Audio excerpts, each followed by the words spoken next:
Let me see that map. Look, here's Alcantool. As I remember, that should be on the left, and, I don't remember. It is. And here's Braemar on the right. Well, what's in the middle? Nothing. That's where we are. In the middle of nothing. A fine couple of explorers we are. We come all the way over here from New York, and the first night out, we get lost. Maybe we should have taken the high road instead of the low road. Would you like a drink? Why not? Good. Leaves more for me. Didn't you tell me you were going to cut down on that stuff? I'm a terrible liar. Besides, it doesn't pay. I remember this one girl. Used to plead with me to give it up. So one day I did. Then we discovered we had nothing else to talk about, so we broke up. You know, this is incredible, this forest. Like being in a cathedral. Shh! Don't ruin it for me. Don't you believe in anything? Sure. Anything that's real. You know, things I can touch, taste, hear, see, smell, and swallow. Well, what about the things you don't understand? I dismiss them. And you're satisfied? Yes, I am. Aren't you? Not really. You have a great job, you're engaged to a great girl, and you're lost in a great forest. What more could you want? I know, but something's wrong, especially About Jane. That's right. Something isn't right with Jane and me. So you postponed the wedding a few times. Who hasn't? Well, why can't I get myself to that altar, Jeff? You've seen her. She's young, attractive, fits smack into my niche of life. And on top of that, she loves me. In just the proper amount, too. There's a proper amount? Enough to make you happy, but not enough to embarrass your friends. I know. I'm the luckiest man in the world. But why don't I see it? I must be lacking somewhere. Stop it. Most of my friends who have inferiority complexes are absolutely right. They are inferior. But not you. Not Tommy Albright. Not Mr. Perfect. Shh. Wait a minute. Do you hear that? Uh-huh. Where'd this mist come from all of a sudden? Look, it's not anywhere else, only around us. You mean it's not the outlaw? Are those buildings? Looks like a village. You saw the map. There's nothing around here for miles, remember? Just a whole lot of nothing. Well, it sure looks like something now. We're not lost after all. We've stumbled onto a village. Relax. Take it from someone who's used to being in a fog. Sit tight. It'll pass in a few hours. Come on, let's have a look around. Wait till Rand McNally hears about this.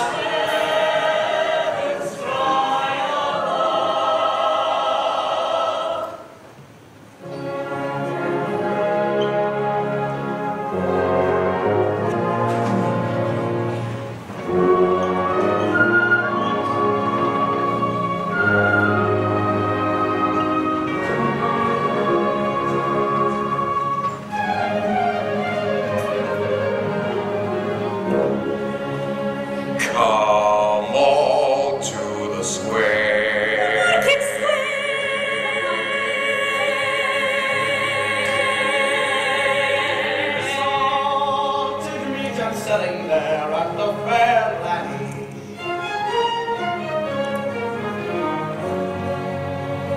Come ye to the fair, and for sale or barter there at the square laddie.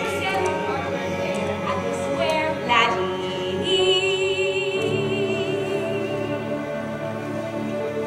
Come on here, Come ye from the hill, woman, for my selling there at the square laddie. Come ye from the mill. come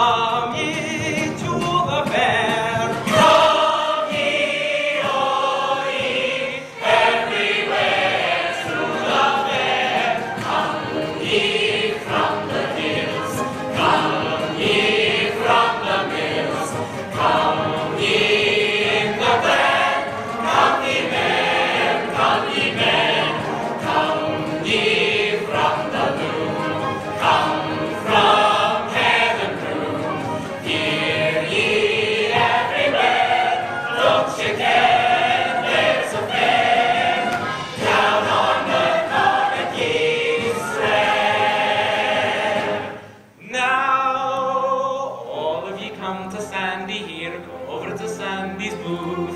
I'm selling the sweetest candy here that ever should lose a tooth. I eat it myself and there's no doubt it's creamy and good and thick. So lasses, I hope you buy me out. 'Tis making me kinda sick. Come ye from the loom, come from pale and broom. Hear ye everywhere, don't you care there's a fair? Come ye from the loom, from the loom, come ye from the pale and broom. Hear ye everywhere, don't you care there's a fair? Down on the Carnegie Square.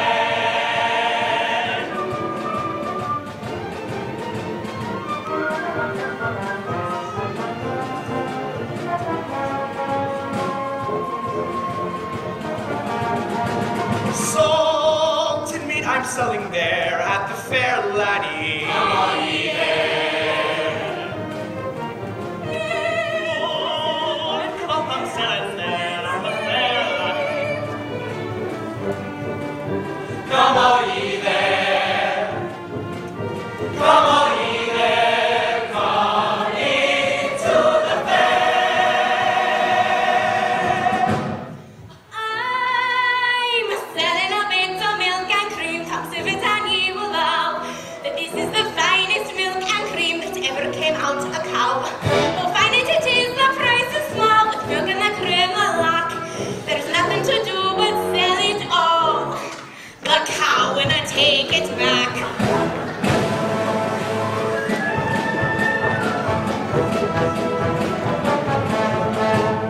Come ye from the hills, come ye from the hills, come ye in the bed, come ye there, come ye there. Come ye from the loom, ye from the loom, come ye from the pale and blue.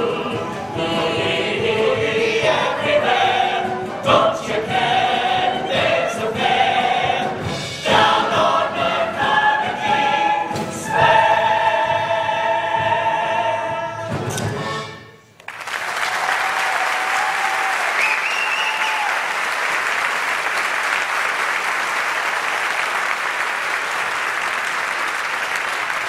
Woolens, come, Harry. Plaids, come. Wool, cloth, plaids, come. Harry, put down your book and have your feather. You may even get to like the weaving business. I'll never like the weaving business, Feather, and you know it. You can try, lad. Tonight Mudafi we need some eggs. I'll give him enough wool for a pair of trousers for enough eggs for our dinner.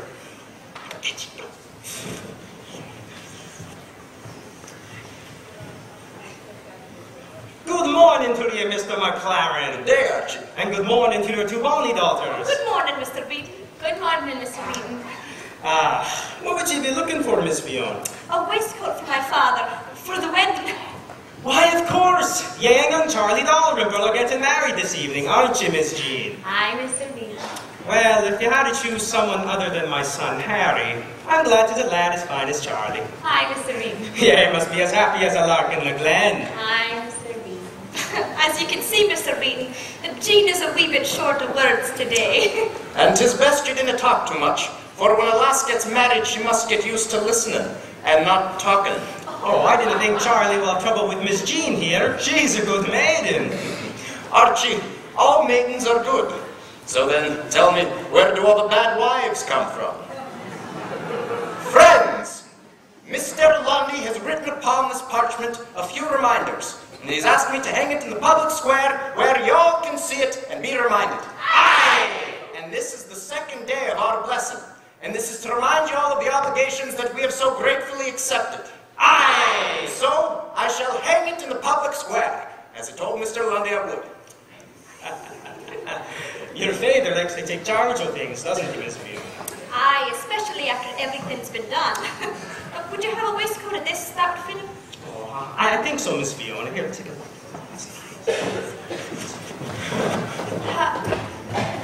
How are you today, Hattie? How do you expect me to be, Jean?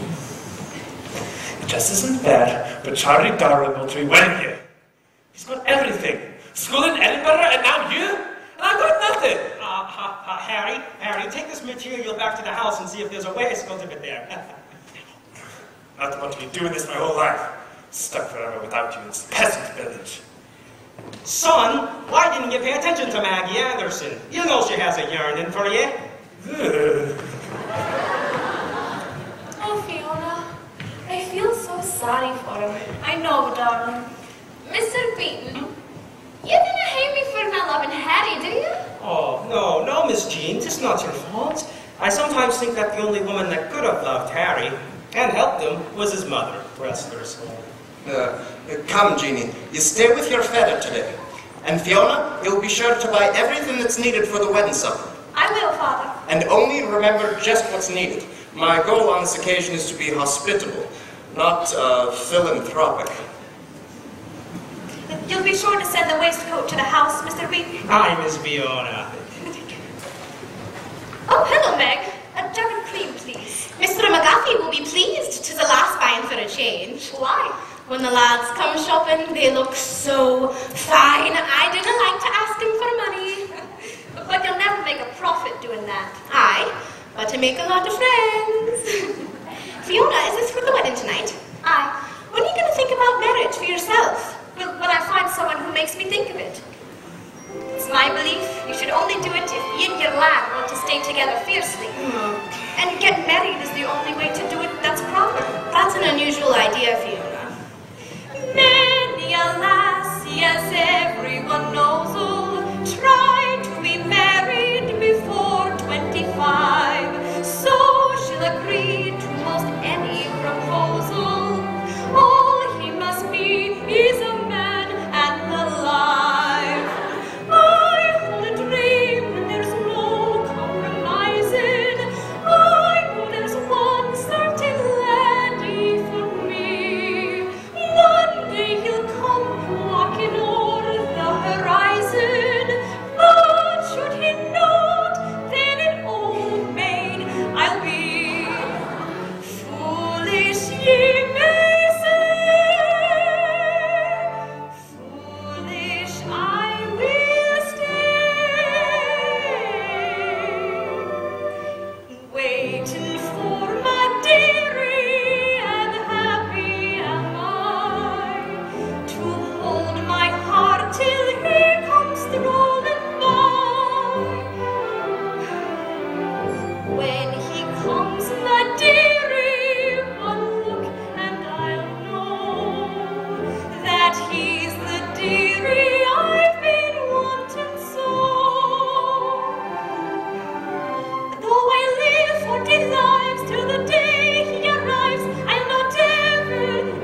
Excuse me. Just where the hell are we? You're in Brigadoon. Brigadoon? There's no town called Brigadoon on the map. Ha! Tis not on the map. Didn't I just say that? That's a little snobbish of you, don't you think? No. And what are you all dressed up for? Is this the day you guys take pictures for the postcards? We're not dressed up. You mean you always walk around with all those clothes on? Not always. We're having a fair. Great. I'm dying of thirst. Well- We've been walking all night. I'll have to see your money first. Sure.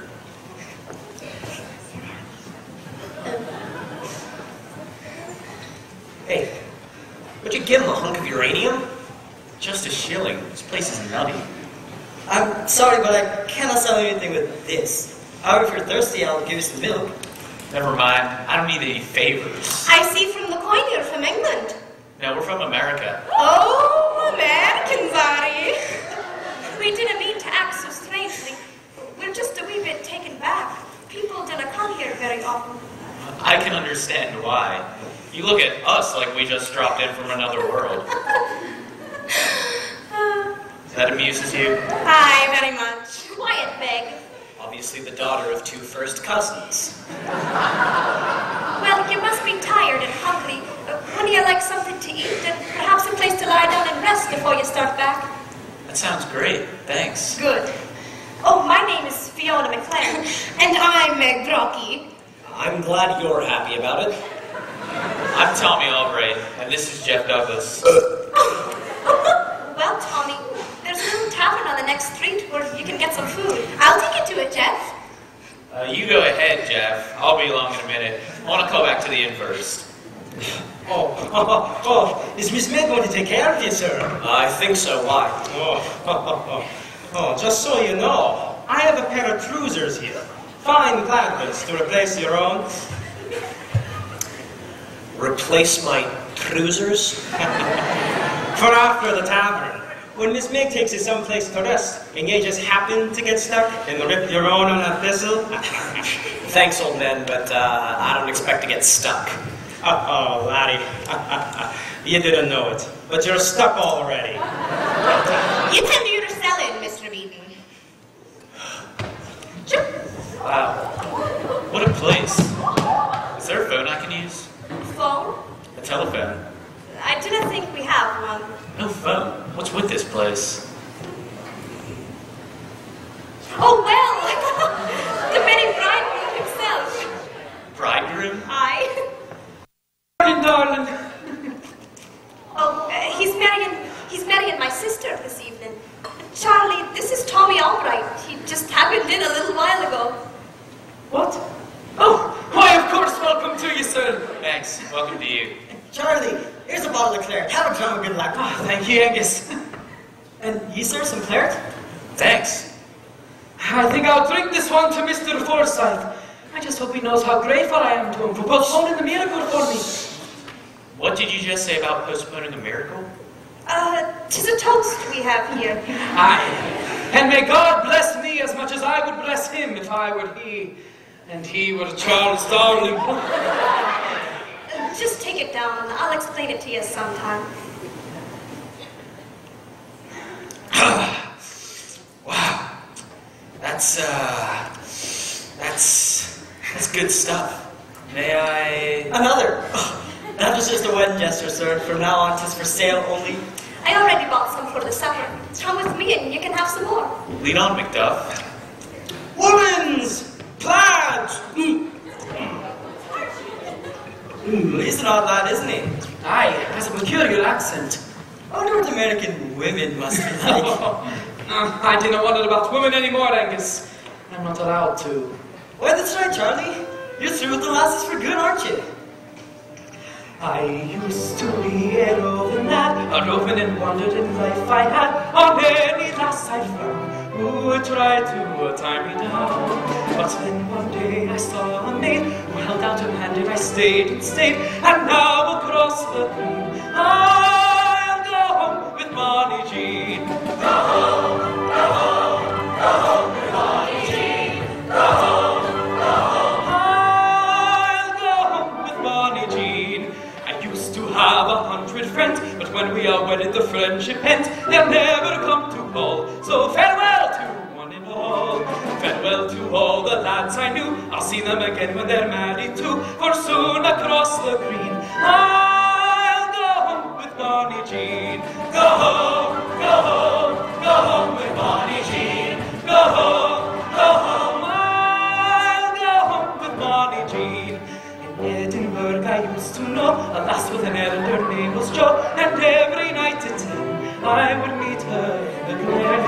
But now I'll not see her again, especially not in the glen at 10. For soon across the green I'll go home with Bonnie Jean. Go home, go home, go home with Bonnie Jean. Go home, I'll go home with Bonnie Jean. Hello to married men I've known, I'll soon have a wife and leave yours alone. Oh, Bonnie wife, indeed, and she's all I ever need. With Bonnie Jean, my days will fly, and love her I will till the day I die. That's why across the green I'll go home with Bonnie Jean. Go home, go home, go home with Bonnie Jean. Go home, yeah, go home with Bonnie Jean.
sir. I hope, sir, you'll stay for the wedding supper.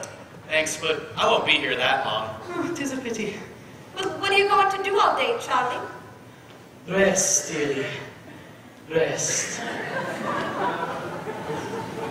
You know, it's kind of refreshing to see a fellow so enthusiastic about getting married. Is it so unusual? Sure, look at me.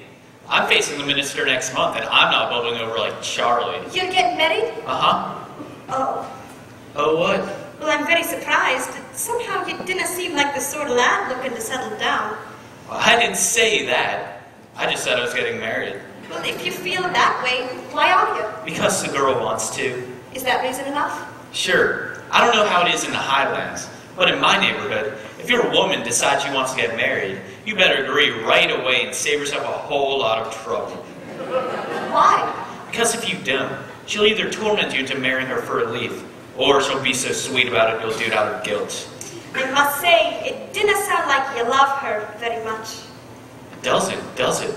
And it also sounds like a very peculiar land you come from. Well, believe me, lass, this isn't the usual hamlet off the highway either. What was that business about Charlie and some postponed miracle? Oh, that. I'm sorry, I cannot say. But you said you'd tell me later. I know, but I cannot say. Is it my imagination, or is everyone in this town slightly nutty? I cannot say. Why not? Well, I didn't know what nutty means. It means slightly insane. Well, I can assure you we're all far from insane. We're a most pleasant group of people, and I never realize how fortunate we are until I meet someone from the outside. I mean, a stranger to Brigadoon. You don't like me very much, do you? Well, that's the odd part. I like you very much. I just didn't like anything you say. Fiona, I? if I stuck around here today, would you take me to the wedding? Well, why do you suddenly want to go? I cannot say. Well, I'll take you, and I'll be highly pleased you'll be there. You will? Why? Well, because of what I just told you. I like you very much. You did say that, didn't you? Now I'll show you some place where you can lie down and get some rest. Alone? Alone. I'll be over on the hill, gathering heather for the wedding. Need some help? Oh, no. I'll do it much faster alone. I won't bother you, really. Maybe I'm one who's slightly nutty, but... Can't we two go walking together out beyond the valley of trees, out where there's a hillside of heather, curtsying gently in the breeze? That's what I'd like to do, see the heather, but with you. The mist of May is in the gloaming, and all the clouds are holding still. So take my hand and let's go roaming through the heather on the hill. The morning dew is blinking yonder, there's lazy music in the rill, and all I want to do is wander through the heather on the hill. There may be other days as rich and rare, there may be other springs as full and fair, but they won't be the same, they'll come and go. For this I know, that when the mist is in the gloaming, and all the clouds are holding still, if you're not there I won't go roaming through the heather on the hill. The heather on the hill. You see? You can say nice things when you want to. Yes, it almost sounded like I was sweet talking to you, didn't it? Well, there's a difference between talking sweet and just being sentimental because you're tired. Is that what I mean? Sentimental because I'm tired? I believe so. But 'tis very agreeable.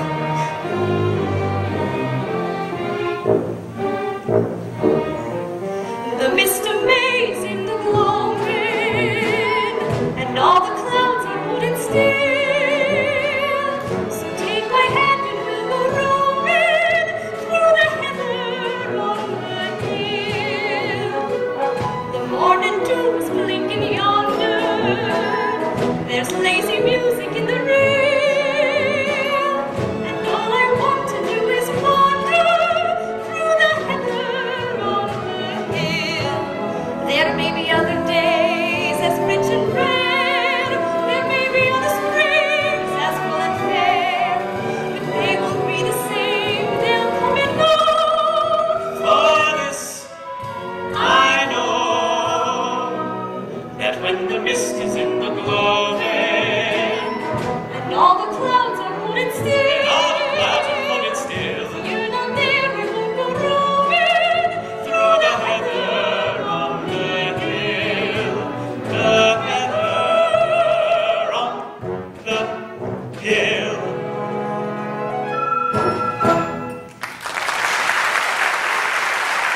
makes me very happy.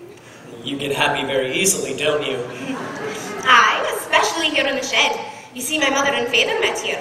She was a gypsy, and one day walking past, she saw my father asleep on the cot. She liked his looks, and she was a wee bit tired anyhow, so she took off her shoes, sat in the rocking chair, and waited for him to wake up. It wasn't long after that I was born. That's a lovely bedtime story. Now, if you don't mind, I could use a nap. Let's make sure you're comfortable. Thank you very much. Now, if you'd like to round off your generosity, buzz off.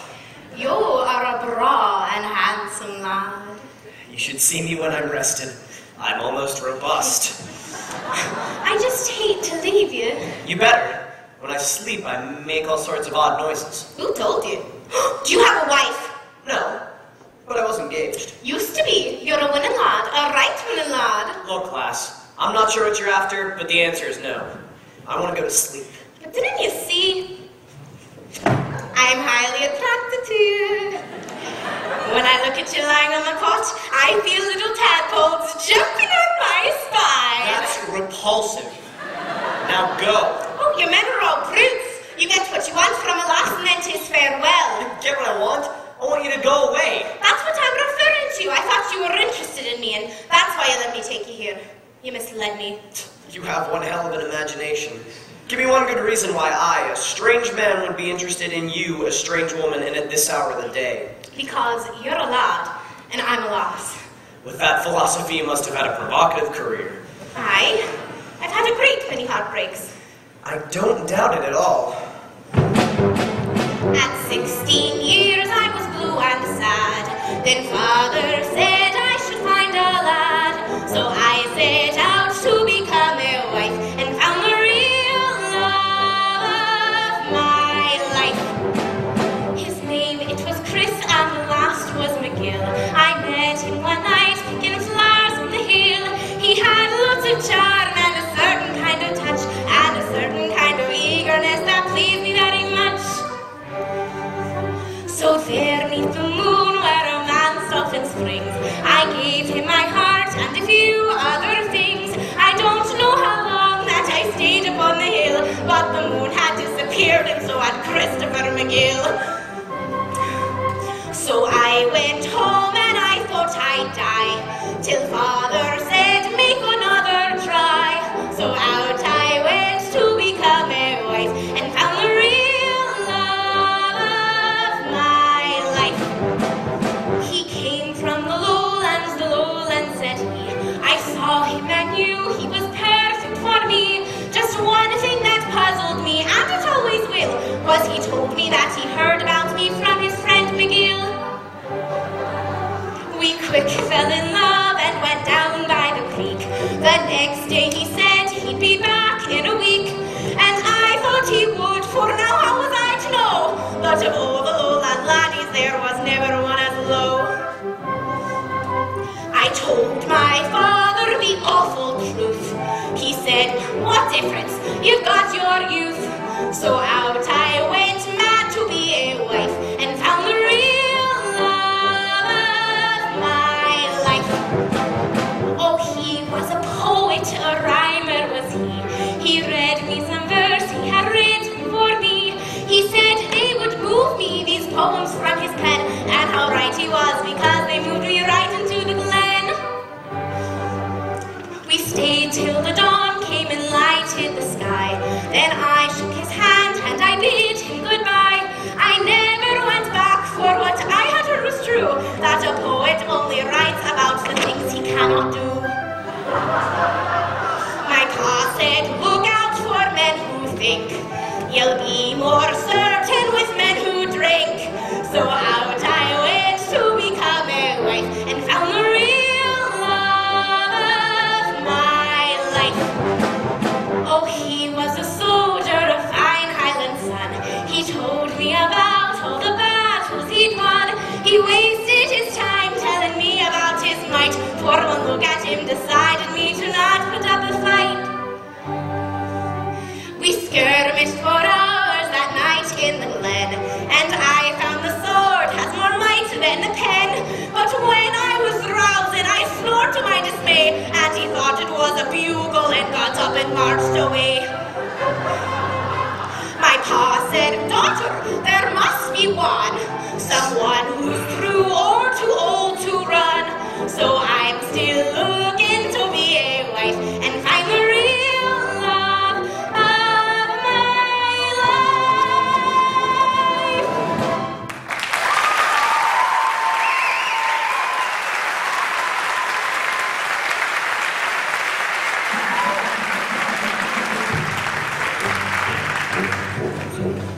Jeannie's packing up. Jeannie's moving out. Jeannie's packing up. Jeannie's moving out. Pack all her clothes. Tonight away she goes. Jeannie's packing up. Jeannie's moving out. Jeannie's packing up. Jeannie's moving out. The town goes. Tonight away she goes. What's with all the clothes? All the bees and those. Why do you suppose Jeannie never froze?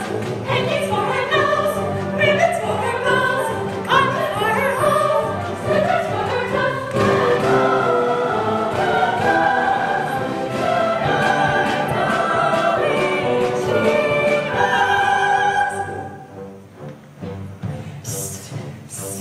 Jeannie's packing up. Jeannie's moving out. Jeannie's packing up. Jeannie's moving out. Pack all her clothes. Tonight away she goes. Jeannie's packing up. Jeannie's moving out. Jeannie's packing up. Jeannie's moving out. The town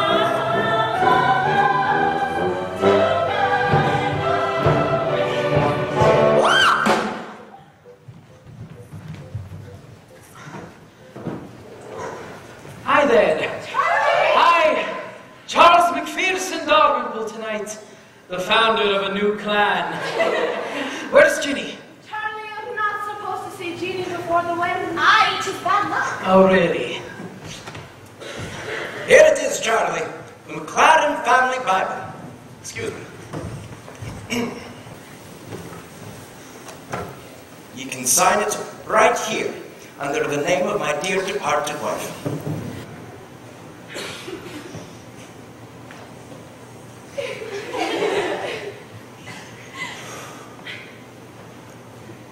I've brought your waistcoat, Miss McLaren. Thank you, Harry. It is good to see you. What is it, lad? Why didn't you take my hand? I'm not your enemy. You may not mean to be, but you are. So is everybody else in this town.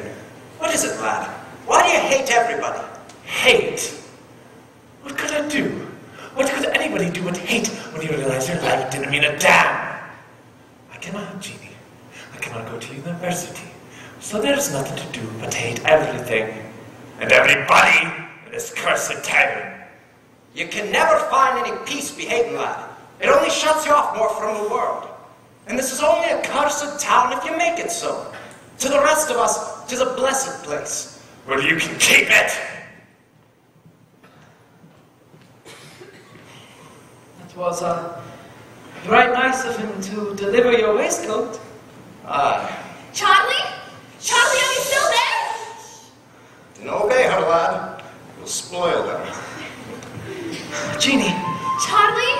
Charlie, please go away. Because they've told me I can't be holy till wedding music starts playing. To ease my longing, there's nothing wrong in me standing out here and saying, come to me, beg to me, kiss me good day. Darling, my darling, 'tis all I can say. Just come to me, beg to me, kiss me good day.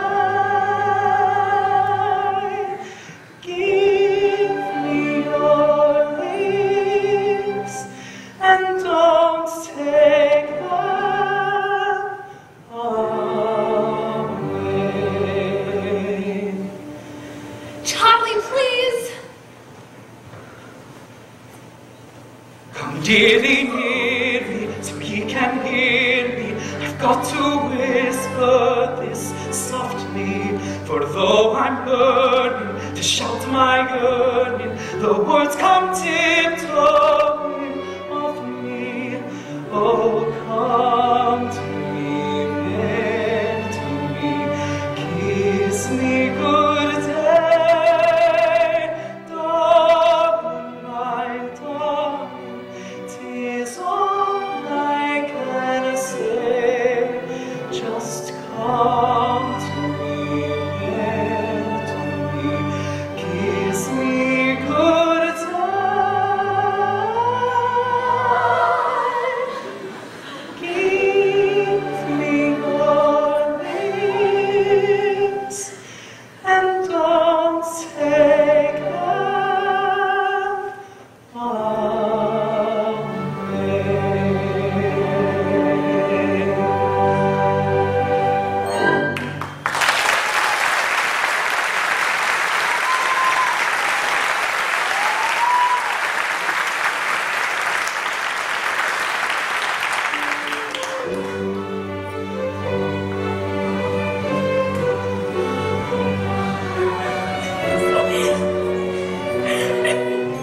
Come to me, bend to me.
hold me. I can't be holy till wedding music starts playing. To ease my longing, there's nothing wrong in me standing out here and saying, come to me, bend to me, kiss me goodnight. Darling, my darling, 'tis all I can say. Just come to me, bend to me, kiss me goodnight. Give me your lips and don't take them away.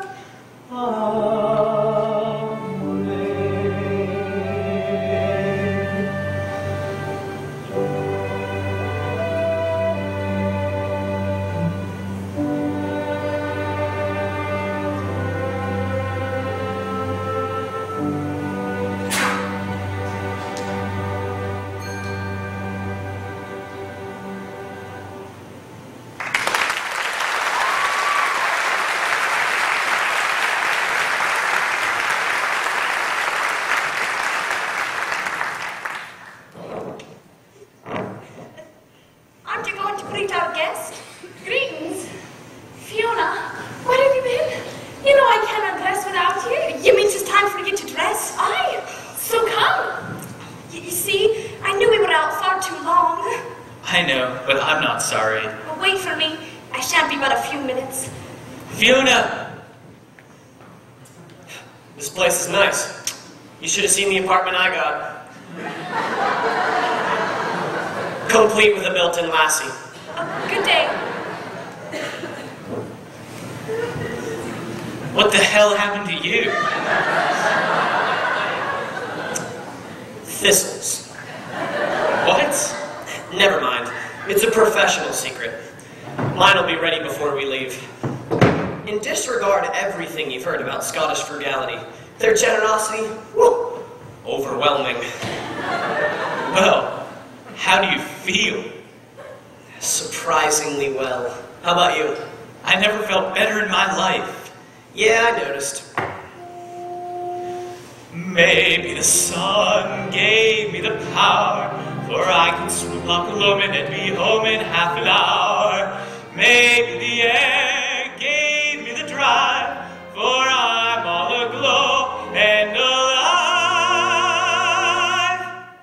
What a day this has been, what a rare mood I'm in. Why, it's almost like being in love. There's a smile on my face for the whole human race. Why, it's almost like being in love. All the music of life seems to be like a bell that is ringing for me. And from the way that I feel when that bell starts to peal, I would swear I was falling. I could swear I was falling. It's almost like being in love. When we walked up the bridge, Not a word did we say. It was almost like being in love. But your arm linked in mine made the world kind of fine. it was almost like being in love. All the music of life seems to be Like a bell that is ringing for me.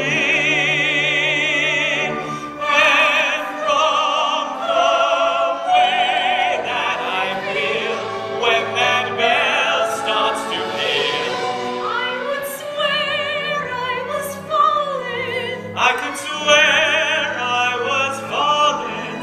It's almost like being in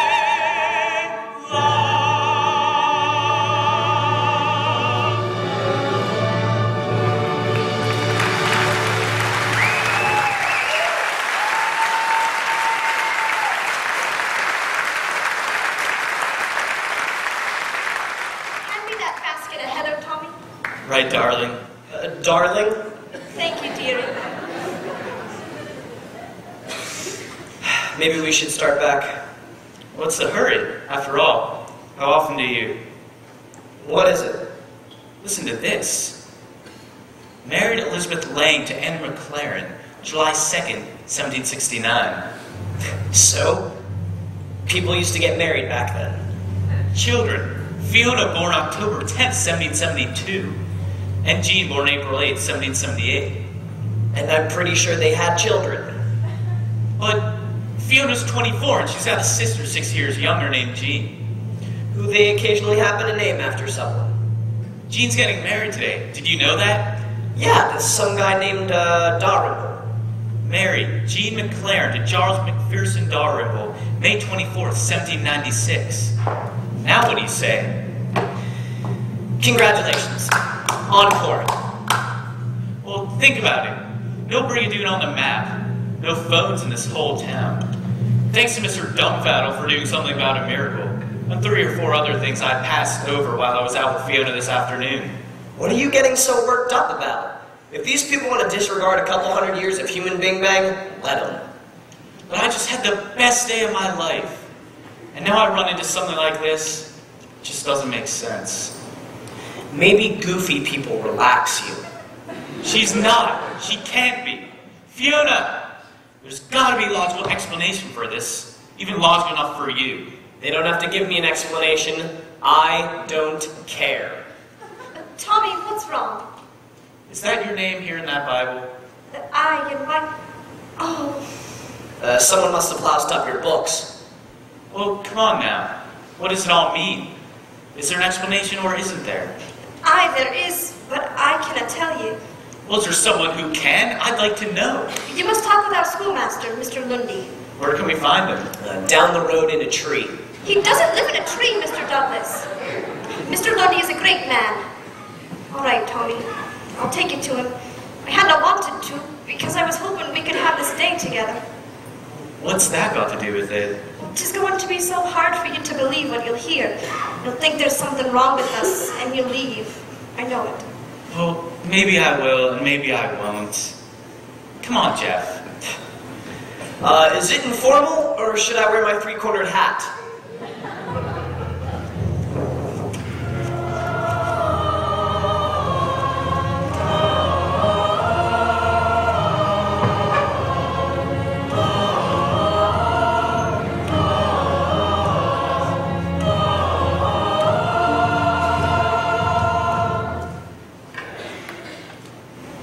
Good day, Mr. Lundy. Why, hello, Fiona. What a pleasant surprise. Mr. Lundy, I'd like you to meet Mr. Tommy Albright and Mr. Jeff Douglas. Good afternoon, gentlemen. Good afternoon. Hey there.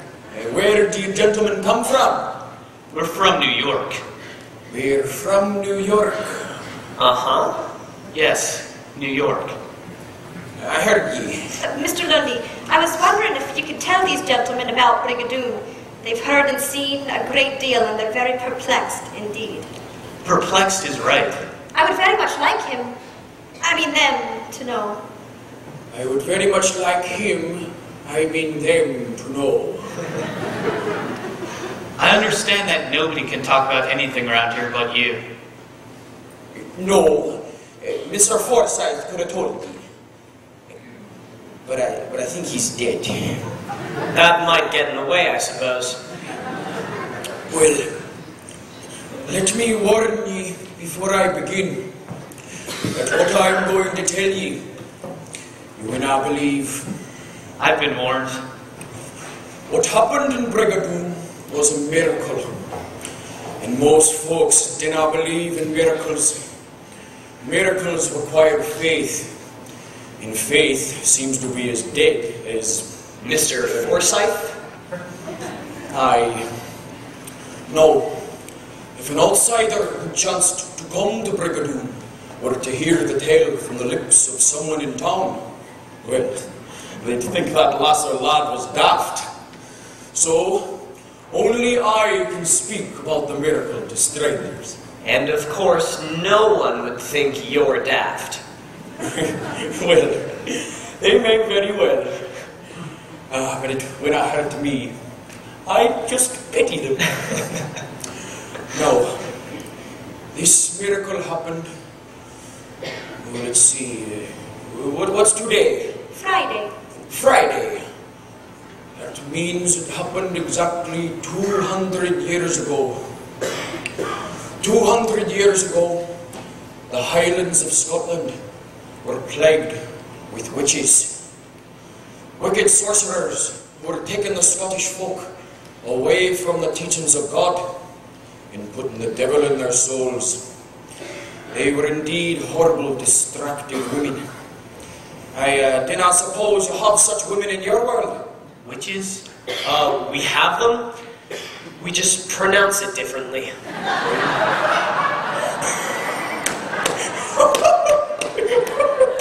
My.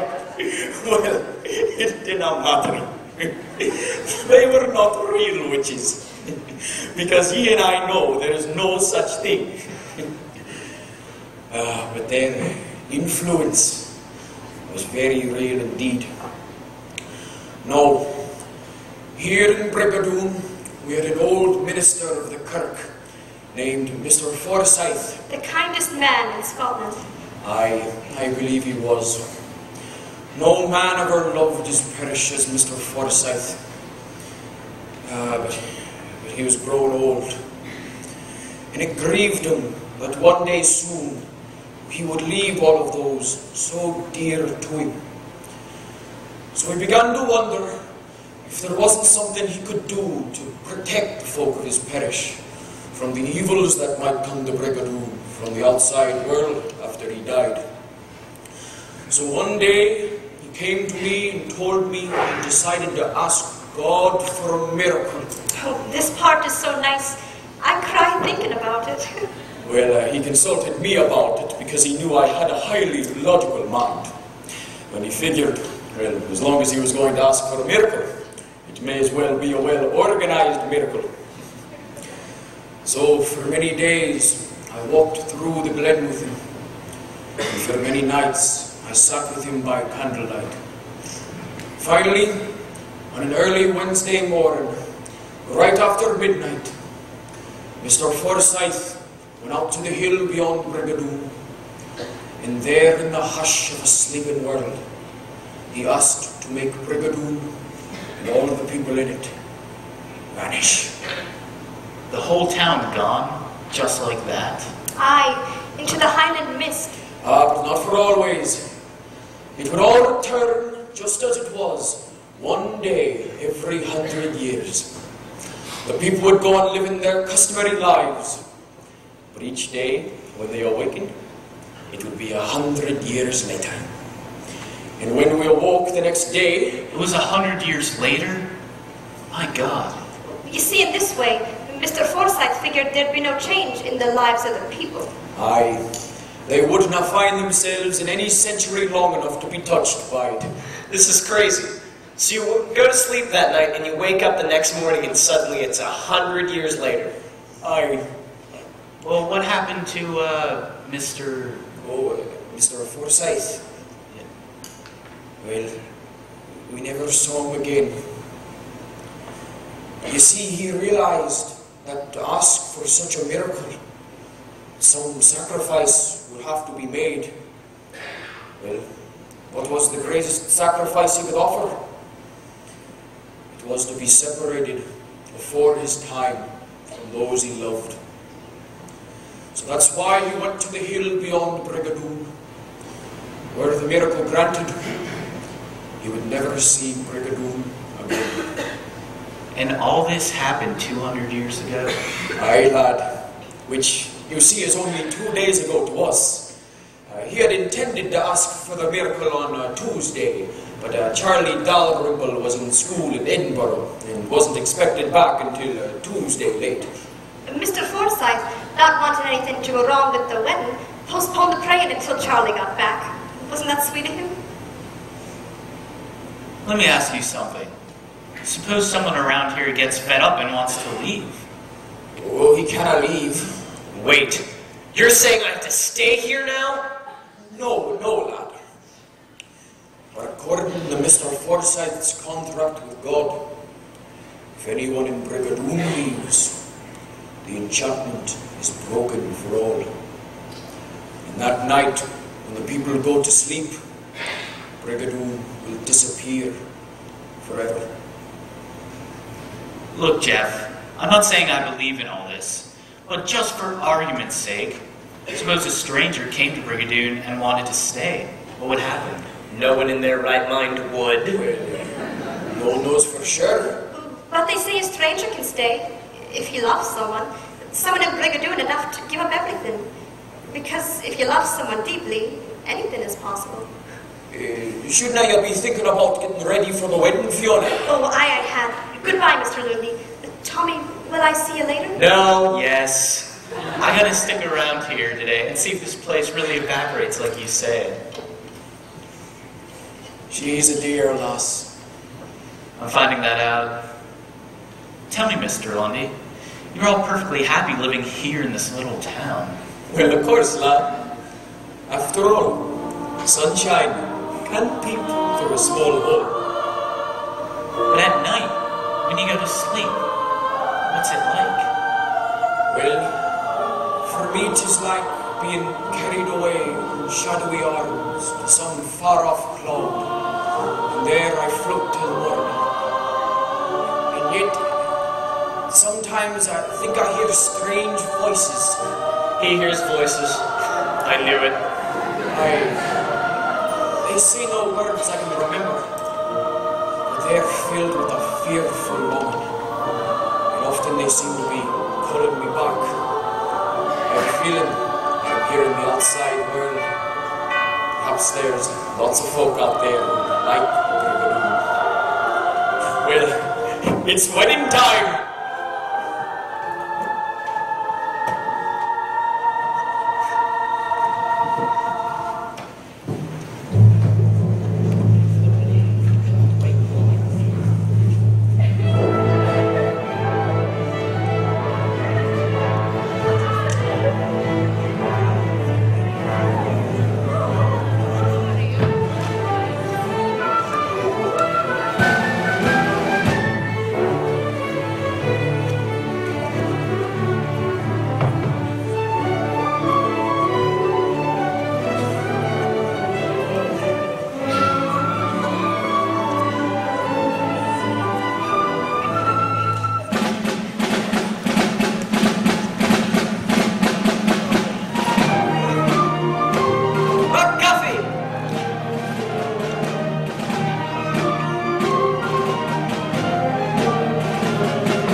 There's going to be a wedding.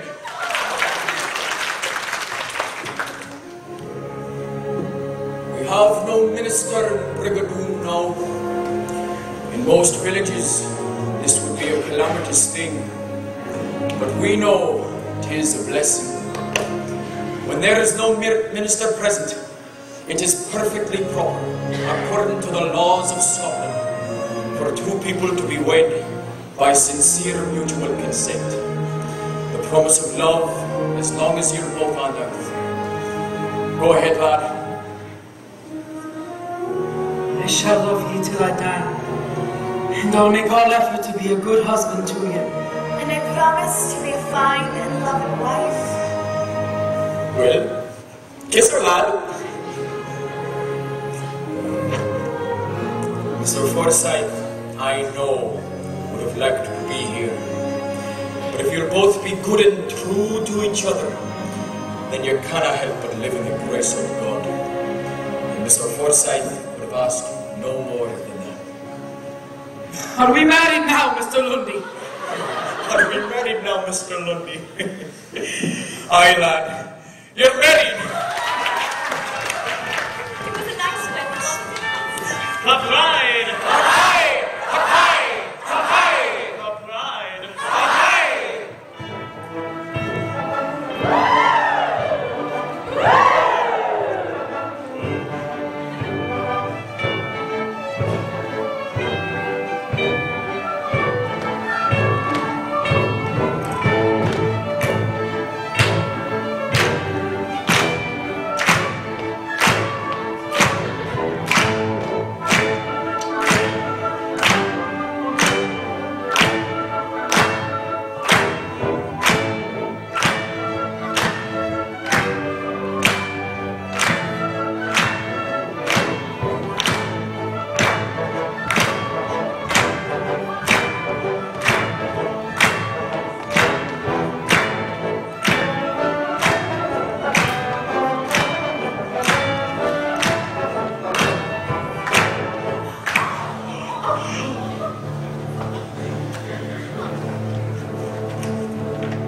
did was love you too much. I'm leaving Brigadoon.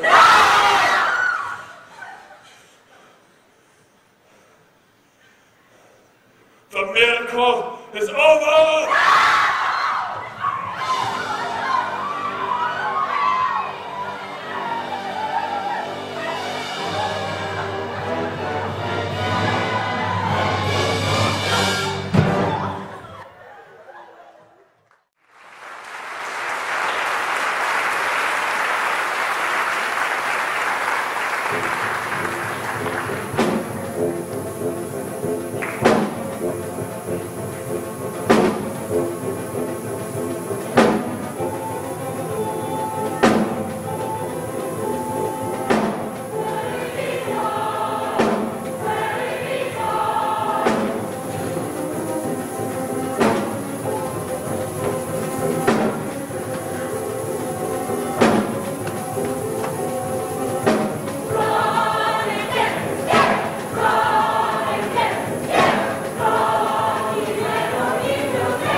And we cannot be too from behind them, laddie. Ye their heads for the prey.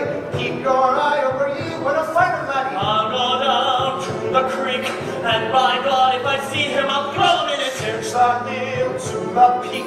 Find them, lads, tomorrow never ever come.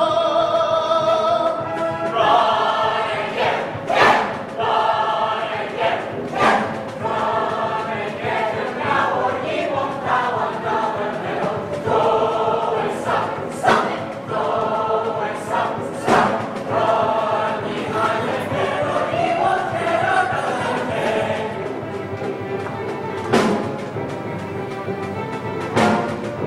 Jeff, let's separate. You go left and I'll go right. He can't be too far from here.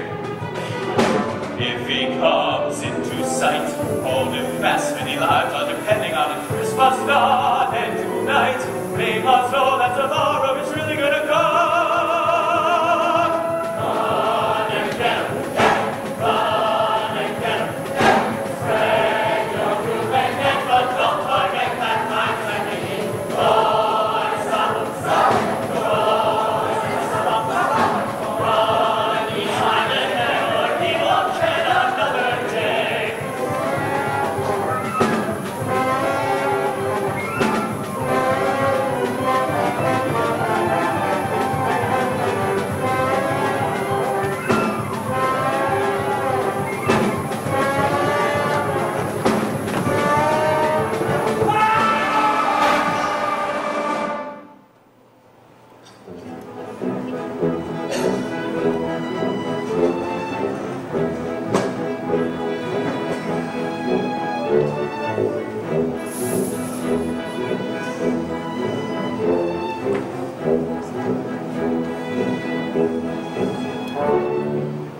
Lads, say a prayer. I'm afraid Harry Beaton is dead. Looks like he fell on a rock and it crushed in his head. Nobody wanted for Harry to be smitten down. All that we wished was to keep him from leaving the town.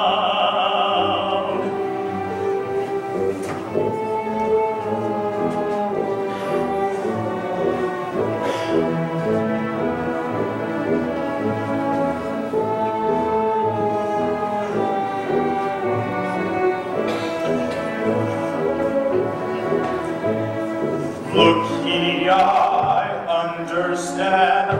There's no sense for us all to be sad about it.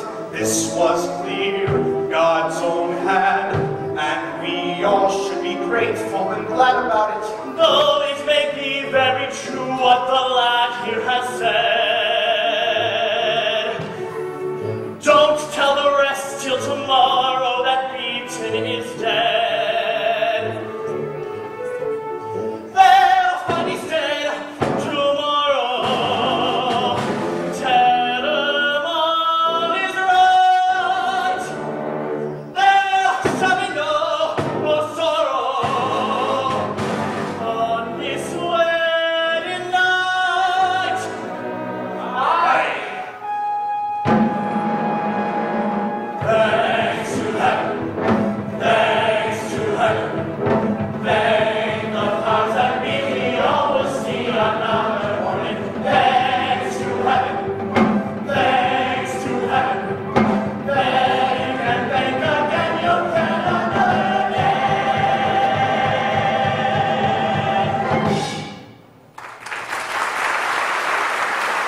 no, dearie. Just scratched a bit. Now, there's no need for grieving now. You must go on with the wedding supper. He didn't get away, Mr. McLaren. No, Archie. Then where's my son? I want to see him! I think God just stopped him from his terrible intention, but I want to see him! He's all right now, Archie. He's in good hands now. Now, why don't you come back to the Glen and we'll have some wedding supper? No. I'm too ashamed for him, Mr. McLaren. I cannot join him. But Archie!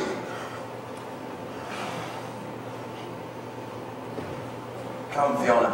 Come. Everybody. Back to the Glen for some food and air. The alarm is over. Fiona, Tommy! I thought you might have gone. I couldn't. I'd have died if anything had happened to you. I love you so. But how can you be so sure of that after one day? I didn't know. Just when a lass falls in and out of love, she knows it right away. I wish it were that clear to me. Why? It feels like I just heard my own secret being told. You mean you think you're in love with me? Think? What good does thinking do? If I thought about it, it wouldn't make any more sense than the miracle. But what I feel is something else. Well, what do you feel then, Tommy? This is hard to say, but as I wandered through the lane, I felt for just a fleeting moment that I suddenly was free of being lonely. Then I closed my eyes and saw the very reason why.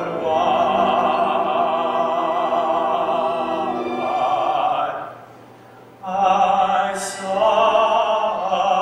a man with his head bowed low. His heart had no place to go. I looked and I thought to myself with a sigh, there before you go I saw a man walking by the sea, alone with the tide was he. I looked and I thought as I watched him go by, there before you go lonely men around me, trying not to cry, till the day you found me there among them was I saw a man who had never known a love that was all his own. I thought as I thanked all the stars in the sky, there but for you go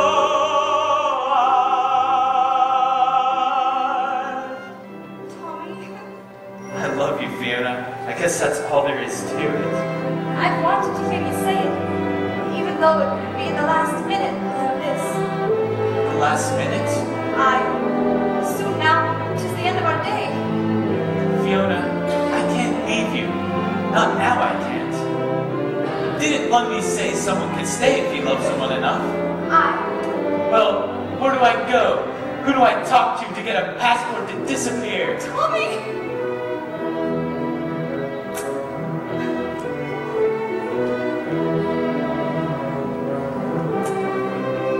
I don't want to be without you ever again. I'd be afraid to be. I saw a man who had never known a love that was all his own. I thought as I thanked all the stars in the sky, there but for you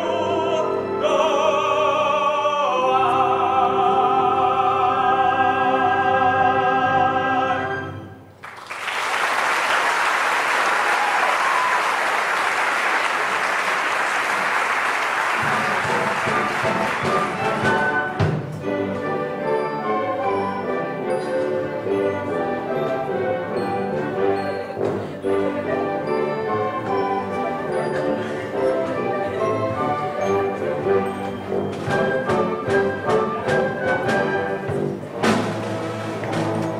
if you think this wedding day went just a little miss, then I will tell you about a wedding far more daft than this. The lad involved turned out to be none other but my pa, and by the strangest bit of luck, the woman was my ma. McGregor, McCann, McBowen, McGraw, McVitty, McNeil, and McRae. All of the folk in the village were there at my mother's wedding day. For Pa had asked his friend McPhee, and Mac had come with baby McGee, and they invited 93 to my mother's wedding day. When up the road came Ed McKean with half the town of Aberdeen. Everyone was on the steer for Pa's wedding day. At 4:45, everybody was there, waiting around in a room.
Jeff, I'm not going back with you. You're pulling my bonny leg, aren't you? No, I've never been more serious in my life. And one day I feel more a part of her and all this than I ever felt about Jane or anybody or anything back home. That's because it's one day. If you stay here, it's for eternity. Eternity! I know. You can't stay here for 600 or 700 years, then change your mind. I won't ever want to. And you're positive you'll miss your family, your friends? I don't care. I believe in her and I believe in this place. No, you don't. This Highland voodoo town makes no more sense to you than it does to me. In a few days or weeks, you'll forget about it. You won't feel a thing. Even now, you're not really moved by it. You just think you are. It's like a dream. It's not a dream. See that funeral here a moment ago? I'm responsible for it. What do you mean? Harry Beaton. I killed him. You? Accidentally, of course. But nevertheless, I killed him. In the forest tonight, I saw him rushing by. But without even thinking, I grabbed him, and down he went. I heard his head hit a rock. Very nasty thud. Jeff, I'm so sorry. You must feel awful. On the contrary, I don't feel a thing. Except like going home. You don't feel anything? Nope. And neither do you. I've confused you, haven't I? Could I do that if you believed in this town as much as you think you do? I'll wait for you outside the town. Tommy, what did he mean by that? Fiona tells me you wish to stay, lad. Tommy, what is it? It's no good, Fiona. I'm leaving. And it isn't because I don't love you. I think I do, but... But you don't trust your own feelings. You're not sure you can accept everything. Sorry. You better hurry, Fiona. There's not much time left. Do not feel ashamed of yourself, Tommy. 'Tis the hardest thing in the world to give up everything, even though it's usually the only way to get everything. Do you understand at all?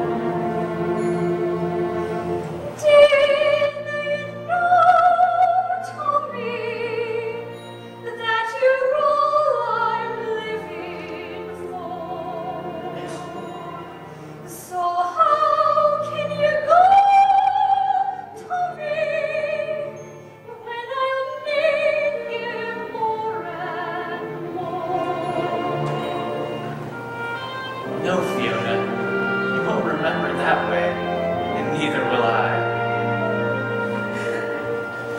You and the world we knew will glow till my life is through. For you're part of me from this day on. And someday, if I should love, it's you I'll be dreaming of. For you're all I'll see from this day on. These hurried hours were all the life we could share. Still I will go with not a tear, just a prayer that when we are far apart, you'll find something from your heart has gone with me from this day on. You see, we mustn't be sorry about anything. Not. In fact, I shouldn't be surprised if I'll be less lonely now than I was before you came. I think real loneliness is not being in love with me, but not being in love at all. but it'll fade in time. No, Tommy, it wouldn't do that. Through all the years to come, and through all the tears to come, I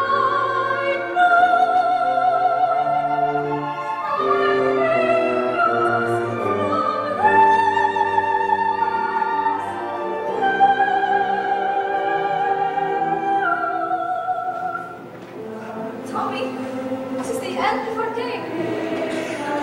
I'm sorry, Fiona. Just stay. I have to have no fears, no doubts. Well, goodbye.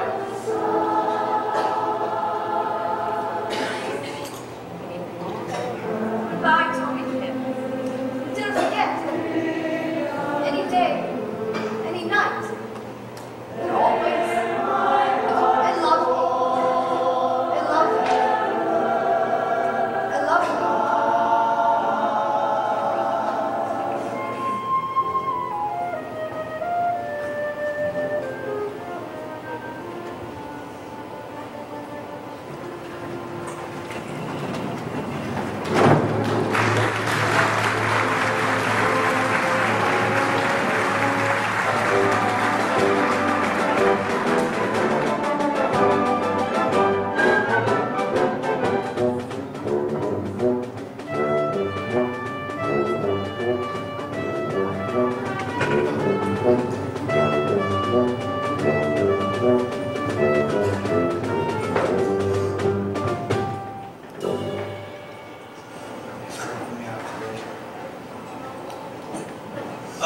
Frank, what is this, DDT? Scotch. The usual. Why do you say the usual? Have I been drinking it long? 3 or 4 months. Since you got back from Scotland. What time is it, Frank? I think my watch has stopped. It's 6:10. No. Almost time for the fiancé to come by, which means time to go. The woman who comes by looking for Mr. Albright? Uh-huh. Jeff! Jeff! Have you seen Tommy? He quit his job. He won't return my calls. How am I supposed to plan a wedding if he won't return my calls? You don't like her. How would she stalking my buddy? I tell you, Frank, scratch the surface of any woman, she'll enjoy it. Give me another, Frank. I like to drink portal to portal. Where's he been, Mr. Albright? I'm not quite sure, Frank. Vanished. Like a quaint little Scottish town. Like what? Aye. Has it been 100 years already? What do you have, Mr. Albright? And where have you been? In New Hampshire, on a farm. Scotch and soda, please, Frank. A farm? Rolling around in all that dirty dirt and everything? Out in the middle of nowhere? Taking long strolls on the countries? Oh no. Don't tell me. I'm in love with someone, and I can't get over it. Please, please, don't do this to yourself. If I can't be with her, I can't be with anyone. Everything reminds me of her. I'm having a conversation and someone says one word to remind me. And like that, I'm 2,000 miles away. Saves on plane fare. Tommy! Hello, Jane. I was wondering if I'd find you here. Hello, Jane. Hello, Jeff. I've been worried half to death about you. How are you, Jane? Fine, Jeff. How are you? You look well. So do you. This has been fun. I think I'll go have a drink. See you, Jeff. Hello. Goodbye. Put it on the bill there, Frank. Jeff, your bill's getting pretty high. So am I. Tommy, what happened to you returned my calls? Nothing to say, I guess. Drink? Old-fashioned, please. I don't understand. I thought the second you get back in town, you'd call me or come to me. Come to me, bend to me, kiss me good day, darling, my darling, 'tis all I can say. Just come to me, bend to me,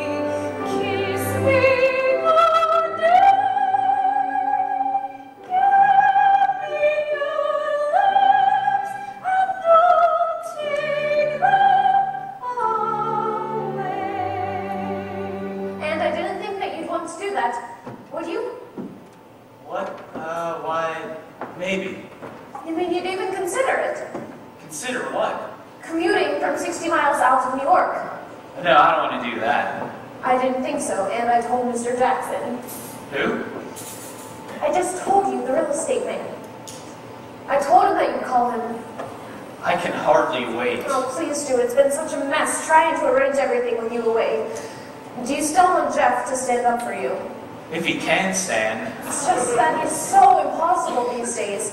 Everyone is bored to death with him. Well, I don't care about everyone, especially the everyone we know. Ever since you've gotten back from Scotland, you've been so antisocial. If you really want to get away from everybody, why don't we take Mr. Jackson's house? It's far away and right on top of a high, beautiful hill.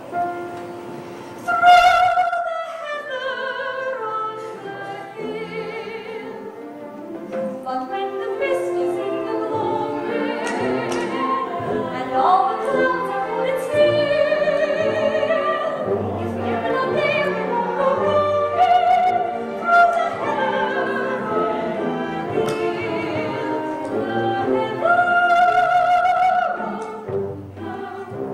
No. No, what? I'm not going through with it. There's not going to be a wedding. Tommy Albright, you are not postponing this wedding one more time. No, I'm calling it off for good. Calling it off? You have the nerve after all I've waited and put up with your idiotic whims and temperament. I'm sorry. It's not your fault. Something strange happened to me a few months ago. I can't explain it. I just don't fit here anymore. I refuse to stand here and argue about this in a bar. Let's go home. Go home, go home, go home with Bonnie Jean. Go home, ah, go home with Bonnie Jean. Go home, go home, go home with Bonnie Jean. Go home. And if you think that anyone is going to put up with your idiotic whims and nonsense, you are out of your mind. So, think about that when you're all alone. I think real loneliness is not being in love with me, but not being in love at all. You understood, Fiona. I didn't. You walking through the heather when we were there together. That's all I'll say from this day on. You were right. It never faded. These hurried hours were all the life we could share. Still, I will go with not a tear, just a prayer that All the years to come and through all the tears to come. I know I'll be yours from this day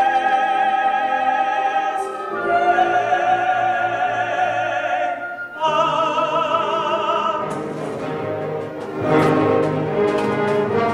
Hello, Jeff. Are you sober? Can you stand? We're going back to Scotland. I know it's not there, but I want to see where it was. Who cares if it doesn't make sense? I want to go. You hear? I want to go.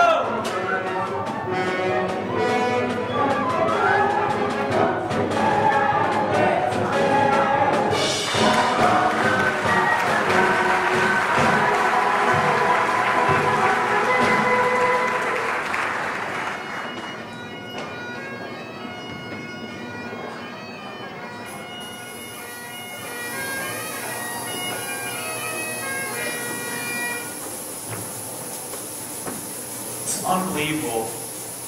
Awful and unbelievable. What's awful and unbelievable? Somewhere out there, between the mist and the stars, there's someone I want. She's not dead. She's only asleep. Yet I'll never see her again. You came all this way just to say that? You could have told me that in any bar in New York over a nice stiff drink.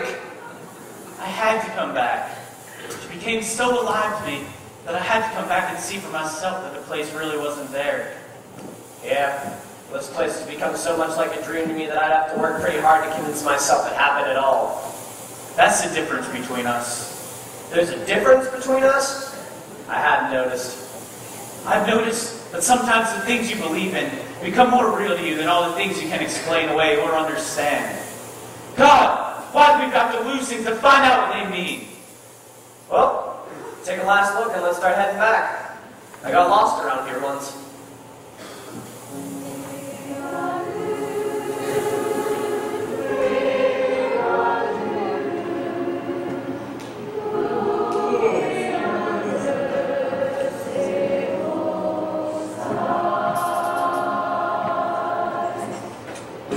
Tommy, lad!